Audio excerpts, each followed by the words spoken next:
Ito ang tinatawag na petrified wood. Sa Indonesia, maraming miner ang nagsusugal ng buhay para lang makakuha nito.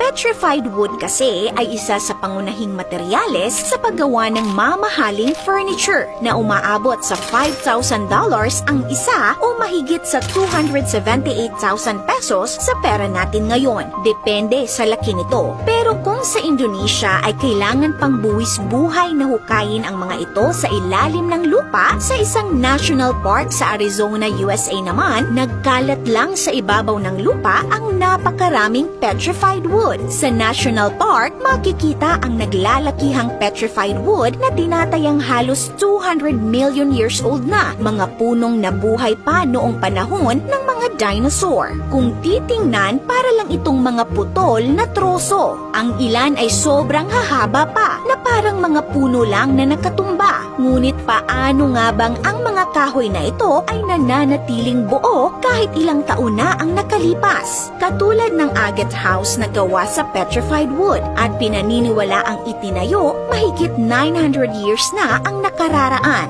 Ang petrified wood ay dating kahoy na naging bato sa loob ng milyon-milyong taon. Makikita ito sa iba't ibang panig ng mundo, gaya ng United States at Indonesia. Galing ang salitang petrified sa Greek root na petra, na ang ibig sabihin ay bato. Ngunit paano nga ba nagiging petrified ang kahoy? Kapag namatay ang puno at walang oxygen, hindi agad ito nabubulok. Sa halip ay napipreserve ito habang nababaon sa putik, abo ng bulkan o tubig mula sa hot springs. Sa paglipas ng taon, unti-unting pinapalitan ng silica mula sa tubig sa lupa ang original na material ng kahoy, hanggang sa halos 10% na lang ang natira. Kaya kahit naging bato na, ay nananatiling kahoy pa rin ang itsura nito. Kamangha-mangha rin ang makukulay nitong itsura na mula sa trace elements gaya ng iron, manganese at chromium. Pinaghahalo ng mga mineral na ito ang kulay nila, kaya mistulang art ang bawat piraso. Samantala, isa sa pinakamalaking konsentrasyon ng petrified wood sa mundo ay matatagpuan sa Petrified Forest National Park sa Arizona, na may lawak na 346 square miles. Noong late Triassic period, mahigit 200 milyong taon na ang nakalipas, ang lugar ay isa lamang tropical forest na may mga punong umaabot sa 61 meters ang taas at diameters na 2.75 meters. Dahil sa erosion, na-expose ang mga petrified wood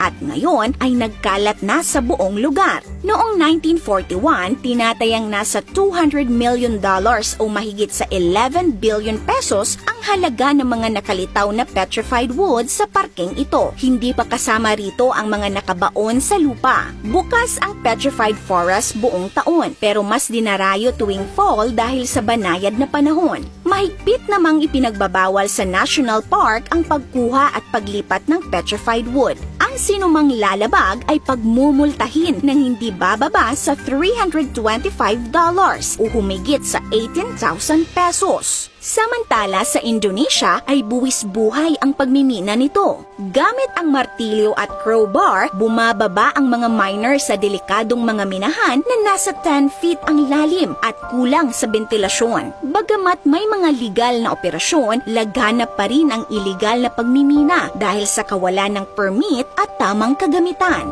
May mga menero na kumikita ng humigit kumulang $480 o nasa 27,000 pesos mula sa 4 na toneladang petrified wood. Pero dahil sa hatian sa kita at bayad sa may-ari ng lupa, $60 o mahigit 3,000 pesos lang kada buwan ang natitira sa bawat isa.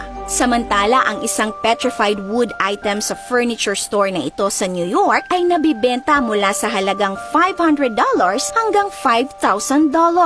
Sa kabila ng buwis buhay na pagsisikap ng mga menero, ang petrified wood ay ibinebenta sa mas mataas na halaga kaysa sa kanilang kinikita. Sa Pilipinas naman, wala pang opisyal na ulat o dokumentasyon tungkol sa pagmimina at pagbebenta ng petrified wood. May ilang piraso nito sa koleksyon ng National Museum of the Philippines, kabilang ang 8 mula sa Cagayan, Iloilo at Mindoro. Ang petrified wood ay isang patunay na ang mga likas na yaman ay dapat ingatan at ipamana, hindi lamang bilang alaala ng nakaraan, kundi bilang gabay para sa hinaharap. Ikaw ka-awesome, nakakita ka na ba ng petrified wood? This is Ate O from Our Republic. Hanggang sa muli and stay awesome!